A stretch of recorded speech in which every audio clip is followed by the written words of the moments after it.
Hello everyone, this is Doc Almighty and welcome to Immersive Engineering tutorial number 7, where we wrap up our look at power generation with the diesel generator. Now this is a pretty cool block. It's a bit different in that it's not passive power generation. The diesel generator actually burns two types of fuel, Buildcraft's regular fuel and Immersive Engineering's biodiesel. Buildcraft's fuel, one bucket will burn for about 18.75 seconds, while a bucket of biodiesel only burns 6.25 seconds, but don't let that deceive you.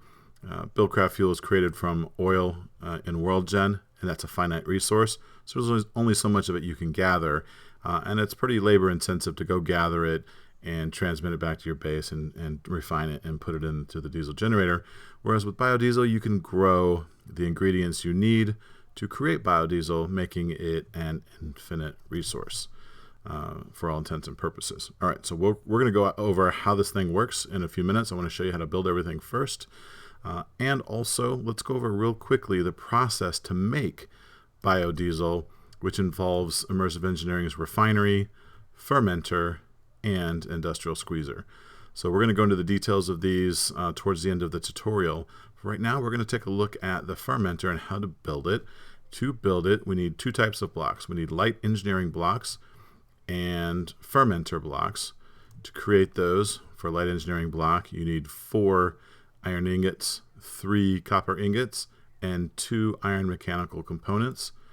Like so, that gives you 2 light engineering blocks, and if I'm not mistaken, I believe you need 19 of these to create the fermenter. The iron mechanical component, if you don't know how to make that, is simply 4 iron ingots and a copper ingot, gives you 1 iron mechanical component. Now the other block is the fermenter, and to create that you'll need a piece of lapis, 2 more of these iron mechanical components, 2 pistons, and 4 iron ingots, and that'll give you 2 fermenter blocks, and you'll need 8 of those to create 1 fermenter. So let's look how to build that real quick. We've got 9 light engineering blocks on the first level. On the next level, you've got 8 of these fermenter blocks with 1 light engineering block in the middle. And lastly, you've got a third layer of 9 light engineering blocks. To finalize it and make the multi-block structure, you simply take your engineer's hammer and right-click on the center block of the face that you want to be the front. Now, what does the front mean? It simply has these graphics on the front. There's no other importance to it. It's basic for aesthetic purposes, especially if you've got this near an industrial squeezer. It also has the same mechanics, so if you want them to look like they're facing the same direction, then it does matter which center block that you click to create the multi-block structure to finish it up. To power this thing, it does require power. That's what the little copper dot on top is for. You simply put a power wire connector on there and power it up with ideally some sort of passive power generation. And we have an example of it right here. Now, like I said, it's kind of a catch-22 that the block or the multi-blocks you need to create the fuel to create your power also needs to be powered, but Immersive Engineering does excel at passive power generation, so it shouldn't be such a chore to put up a windmill or a water wheel or even a thermoelectric generator to power these things, so it's not a big deal. So I've used here a creative capacitor just to represent some method of passive power generation to power these up and create what we need to create our biodiesel. So back to the fermenter. What you can put in here, these, I'm not sure if it's limited to these. I haven't tried to use anything other than these. So according to the engineer's manual, these are the things you can use: melon, wheat, peaches, sugarcane, apple, and potatoes. And no matter what you use, you get the same value out of it. One of these items produces 80 millibuckets of ethanol, which is what the fermenter produces. So we're going to take some sugar cane out of here and show you exactly how this works. So I usually use sugar cane simply because it's easy to grow and harvest and produces pretty quickly. But you put your source material in here and you'll see this little thing here count down, and it starts filling the reservoir with ethanol. Now, if you, how much we have here? 20. So if you want to get a bucket of it, you simply place the bucket in the blue dotted box, and you'll get a bucket of ethanol back out. So to feed that to something like the refinery, you can see here I've got fluid pipes from Immersive Engineering. Really, you can use any kind of fluid transfer method you want, whether it's Buildcraft pipes or whatnot. Because we're focused on immersive engineering, I've used the fluid pipes. Now, in real worlds, I tend to have these run down into and under the floor, so it's not messy like this. But I left them out here so you could see them. I love the little flanges, and it has a very industrial look, so I kind of like the fluid pipes. They're pretty cool. All right, so that's enough on the fermenter. Let's take a look now on the other side at the industrial squeezer. It's a very, very similar block. It's constructed almost exactly the same. Instead of lapis in the middle, you're going to put some cactus green or any other block that is a substitute for green dye. So similarly, you've got 2 iron mechanical components, 2 pistons, 4 iron ingots, and that'll give you 2 industrial squeezers. Of course, you'll need 8 of them to complete the industrial squeezer. It's built exactly the same way as the fermenter, 9 light engineering blocks, 8 industrial squeezer blocks with the light engineering block in the middle, and a third layer of 9 light engineering blocks. Now, what do we put in here? Seeds. So we can use melon seeds, pumpkin seeds, potato seeds. I'm certain it'll probably accept other seeds as well. But the thing to note is most seeds will produce 80 millibuckets per seed, but Immersive Engineering's industrial hemp seeds produce 120 millibuckets per seed. But don't let that fool you. When I did tutorial number 1 and did the showcase base, I initially had industrial hemp growing and very quickly realized that putting up a melon farm was actually in the end produced more plant oil faster than trying to grow industrial hemp seeds. And I took the time to grow, through AgroCraft 10-10-10 industrial hemp seeds, and it still didn't keep pace with the melons. So I haven't tried the other kinds of seeds, but I can tell you, don't let the numbers fool you into thinking that industrial hemp seeds are going to output more. They may not. I didn't do a ton of testing, but that's just what I found. All right, so enough of that. Let's put some industrial hemp seeds in here. And it works just like the fermenter does. I've already got a ton of plant oil in here, so it's not going to produce any right now until I turn on the refinery. But likewise, if I put a bucket in here, I get a bucket of plant oil out. And then it goes and creates some more and fills up the reservoir. All right, so that is all there is to creating plant oil and ethanol, which you need for the refinery. Now, let's go take a look at how we create the refinery. So we've got some new blocks here. This uses light engineering blocks, heavy engineering blocks, steel scaffolding, and sheet metal blocks. So let's take a real quick look at how to make those. The heavy engineering blocks are much like the light engineering blocks, except we're using steel ingots instead of iron ingots, and we're using steel mechanical components instead of iron mechanical components. So we've got 4 steel ingots, 2 iron mechanical components, 1 electrum ingot, and 2 pistons. Gives you 2 heavy engineering blocks like so. And for the steel mechanical component, that's simply 4 steel ingots and a copper ingot. So it's just like the iron, except you use steel in place of the iron. So that's all that is. And for the steel scaffolding, this is really simple. 3 steel ingots, 3 steel fences in this configuration gives you 6 steel scaffolding. And for the sheet metal block, this is just 4 iron plates from Immersive Engineering. That'll give you 4 of these sheet metal blocks. And to create the iron plates, you simply use an iron ingot and an engineer's hammer. Like some of the other plates that we've seen in other episodes, it does not consume the hammer, but it does do wear and tear to the hammer when you craft the plates. Okay, so now to build the refinery, you simply do your first layer in this format. I typically put the four corners of the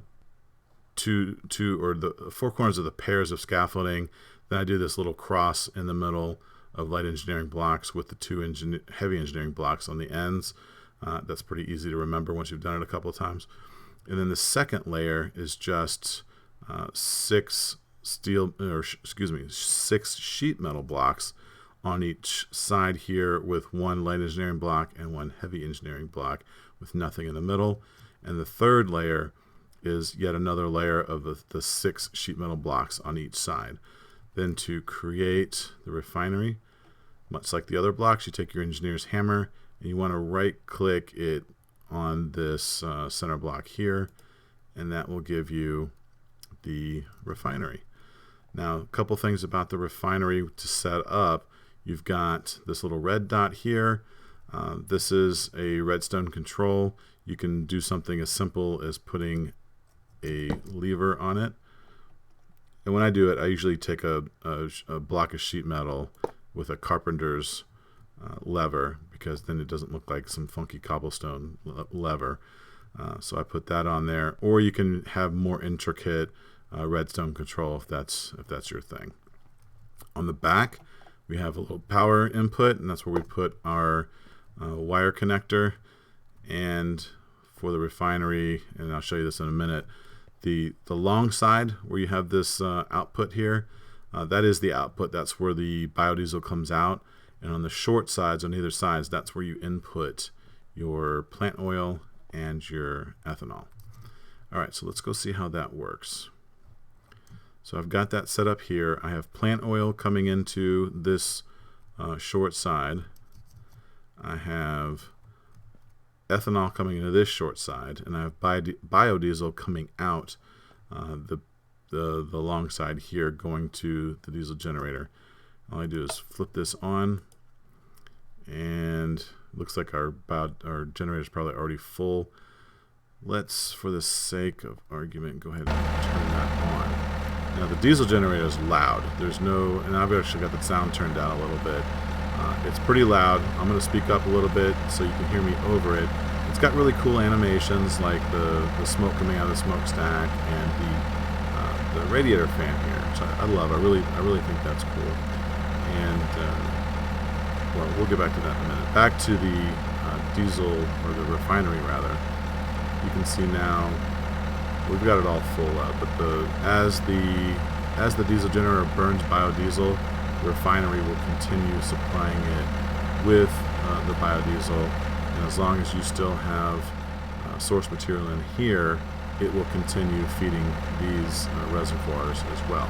If you don't, then these will start declining as the diesel generator burns that fuel. All right, so back to the diesel generator. I showed you. Well, let's take a look how to build that real quick first before we go into more detail.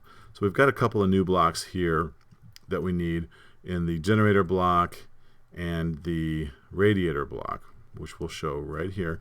To create a generator block, you just need 6 steel ingots, 2 electrum ingots, and a kinetic dynamo, and that'll give you 2 generator blocks.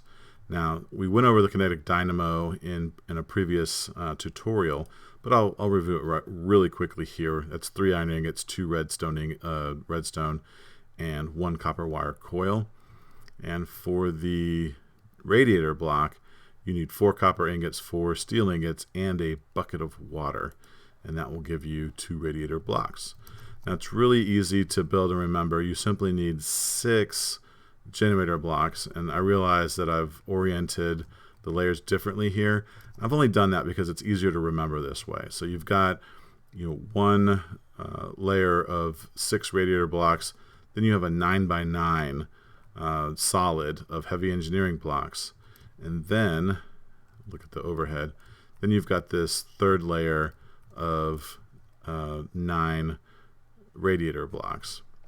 And much like the others, you need to take your engineer's hammer and tap. You can either hit the center of the radiator block here, or you can go to the center of the generator block here. Either way, and it will complete the multi-block structure. Much like the Refinery, it has a redstone input here where we can put a lever, and then in order, unlike the others where we had a power input, this has power output. So you can put the wire connectors on all three of these. Now the diesel generator outputs 1024 RF per tick, and it will split that evenly between these three outputs. All right, so back to the diesel generator. I've kind of explained how it works already, so we won't go into more detail on it, but I will tell you that when it runs out of fuel, like it apparently just did, it will stop and will stop making noise. Now I'm not quite sure why it stopped, because we do have more biodiesel here, but I've noticed sometimes that it tends to be a little buggy. Well, I'm not sure why that stopped, but we'll, for the sake of argument, let's put some more sugar cane in here.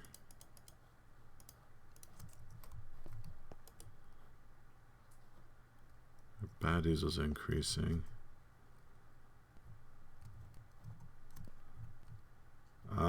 There's the culprit.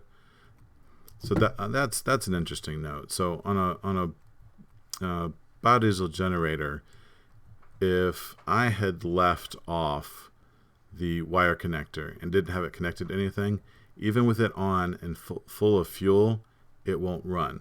It actually has to have some place to output the power to before it will actually run, which is actually a good thing, because if you're using the diesel generator to power up a bank of capacitors, when they're full, it will stop, which is exactly what we saw here. That's what I was here wondering why, if it ran out of fuel, but when in fact the HV capacitor I used is full. So do I have any HV capacitors?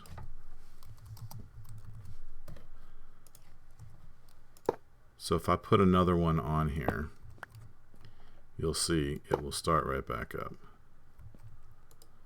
There it goes, because now it has some place to output power to.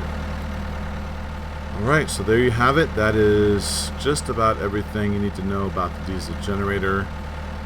As always, if you liked the episode, please leave a like. It helps.